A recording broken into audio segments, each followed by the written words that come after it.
Adrian Broner, he pulled out of his fight with Omar Figueroa Jr. because of mental health struggles. Omar said, you don't get to cry mental health now.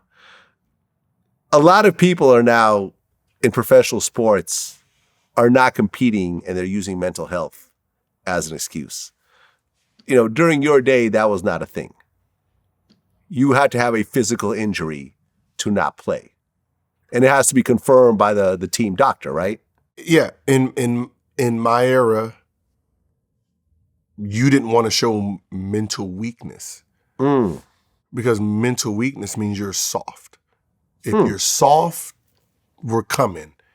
It's a long night, right? That's like, so when you're playing in sports, just sports period, you got to remember it's all apex predators, right? And we're trying to figure out everyone's weakness. What is your weakness? So when we hear something, read something, like we hear a story about you, like we're sitting here trying to poke holes. So I remember when Isaiah Thomas, right? He was with the Wizards and he was in Philly and it was the ice cream cone thing, right? And someone said, Isaiah Thomas, F you. And he went in the stands. And I was like, ooh, you're going to get killed on the road. Every fan from every city is going to yell out, fuck you. And they're going to yell out everything in their power to get under your skin. If they know they can get under your skin, they're going to do it. What made Michael Jordan, Kobe, what makes LeBron great is when you attack them, they turn up. Right? Think about when we look in history about those great men, when they went into those environments and people got the poking and they turn up, there was no mental weakness. If I say something to you and your head goes down, oh, you're soft. Yeah, I interviewed Gary Payton. That was one of his weapons. Yeah. One of his weapons was to trash talk you to the point where he could potentially break you. He even talked about how Lamar Odom, when he played him, when Lamar was young, he was like, yeah, I'm going to fuck your mother, blah, blah, fuck your mom, this, that, and the third. After the game, one of the guys came out and was like, yo, Lamar wants to talk to you. His mother just died. And Gary was like, oh, I didn't know that. I'm going to apologize to him. I heard he was over there crying and he was really upset about it and he wanted to come over. And I was like, well, let him come over. Whatever happens is going to happen because it's not going to work. Then they were like, his agent got with my agent and said that he's very concerned about it. He was upset about it. And he told me about the situation. So I reached out. And told him it wasn't personal like that. If I knew your mom had passed, I would have never said anything about it. Yeah. It was just something that I was doing. And it wasn't nothing personal about you, about your mom or anything, because I have a mom too. And I don't want my mom, if she passed, people talking about her and doing things like that. And we resolved it. But he got in his head, regardless of what tactics you could frown on those tactics, but he got in that man's head and probably caused him to lose the game. Well, and I'm surprised that Gary Payton went to apologize. It must have been older Gary Payton. Kevin Garnett wouldn't have. He would have used that shit the next game and the next game and the next game. But see, you see the difference. You see why mental health, having mental anything in sports is like, because man, the ruthless is going to use it. Yeah, I don't get it, man. At the end of the day, ruthless is going to use it. This mental health thing, I understand. It's a buzzword now, and hashtag mental health and so forth. We all get sad. We all get bullied in our own way. We all go through hardships. Go through ups and downs. Ups and downs. Life, you're guaranteed to go through pain in your life. It's a 100% guarantee. Yeah. It's 100%. Just like you're going to die one day, you're going to go through a bunch of bad things, heartache, loss, health issues, probably, whatever. But, listen, I've interviewed Adrian, cool dude. He's a little crazy, and it doesn't completely surprise me that he's pulling out of a fight with mental health reasons. You don't think Jordan had mental issues when his dad got killed? Yeah. You don't think well, he did leave the NBA shortly afterwards. Let's for baseball. it wasn't just for baseball. You don't know the whole story? No. I know the story, but I'm saying he went to baseball. He did go to another sport, so it's not like he didn't really go to another sport. It didn't, but he didn't playing Little League, essentially baseball. I know, but what I'm saying is not like he just disappeared and just used mental. Like he didn't leave because he wanted to. Yeah. You know what I mean? He didn't because he wanted to. So, it's just like when things happen, when Kobe was going through his thing, he didn't use, I can't take this. I need to sit out some games. Fuck no. Who's over there talking shit? That's what I'm saying. I dare one of y'all to mention something so I can give you 40. Like, I dare you. I dare you to mention Colorado. Just say C. Say the letter C. Just say the letter C, and I'm going to give you buckets. Would. Yeah, but that's the. Got to remember, if I'm mentally soft and I have to deal with him, he eats me alive. He eats me alive. Like when you say, like as an athlete, you got to be careful what you say because someone's watching. When I took my monies, when the bubble happened, in NBA, and Patrick Beverly said, I don't want to go, right? And I'm like, ooh, okay, I see some, there's a chink in the armor in the Clippers over there. And then Paul George said, I'm not really, feeling the bubble, can't talk to my friends and all that family. Clippers can't win. Just those two people. I said those two.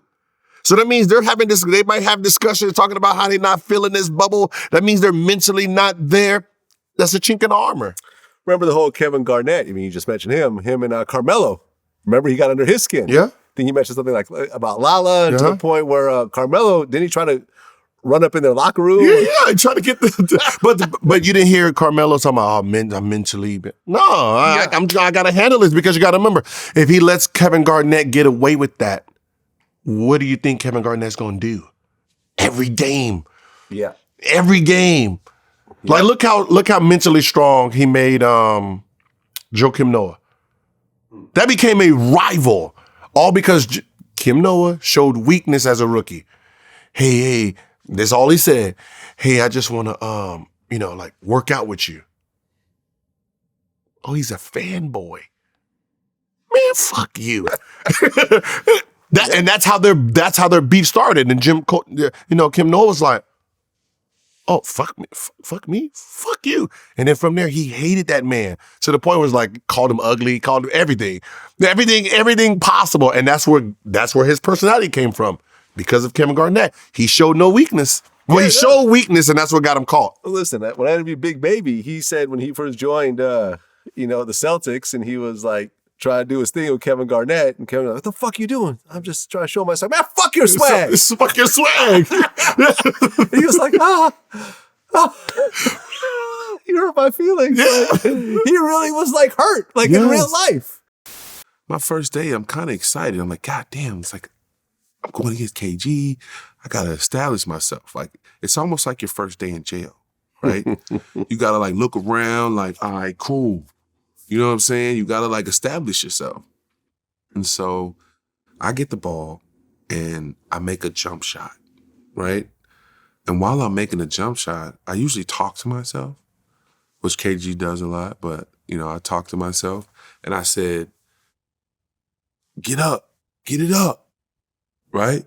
And I made it though. So as the ball go in, KG's looking at me. And he motherfucker, you talking shit? I'm like, what? Oh my God. In that split second, I'm like, oh shit. Like, it's either I say something, and I can't, and it's in front of people. He said that loud as hell.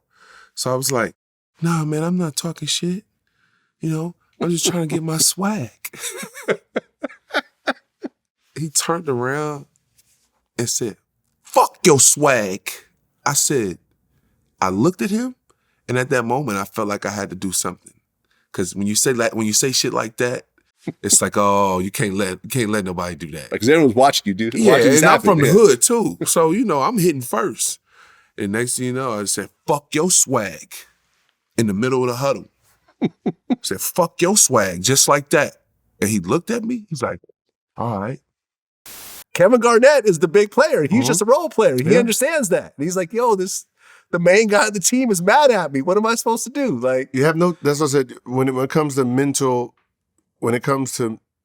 health, I don't want to say it has no room in sports, but I'm saying the alphas on the team don't fucking feel sorry for you. I can tell you that for sure.